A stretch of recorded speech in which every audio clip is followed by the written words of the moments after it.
எங்கேயோ ஏதோ ஒரு தப்பு நடந்திருக்கு. அது எனக்கு நல்லாவே தெரியுது. அதை நம்ம கண்டுபிடிக்கணும். ஆனா அது சம்பந்தப்பட்ட துர்காவால மட்டும்தான் முடியும்.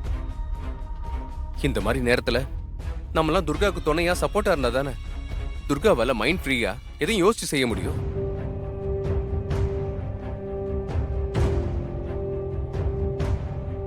அதை விட்டுட்டு ஊர்ல இருக்கவங்க மாதிரியே நாமளும் தப்பா பேசிட்டு இருந்தா துர்காவால தாங்க முடியுமா? அவ நொந்து போயிட மாட்டாளா? அவளால எப்படி ஆக்டிவா செயல்பட முடியும்? அதனால கொஞ்சம் புரிஞ்சுக்கோங்க துர்காவை. எனக்கு ஒரு விஷயம் நல்லா தெரியுது. துர்கா மேல எந்த தப்புமே இல்ல.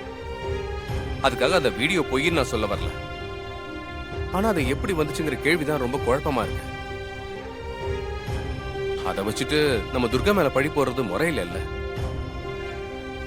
என் மனசுல பட்டதை நான் சொல்லிட்டேன். அதுக்கு மேல உங்க இஷ்டம். இன்றே டவுன்லோட் செய்து உங்கள் ஃபேவரட் ஷோக்களை என்ஜாய் பண்ணுங்க.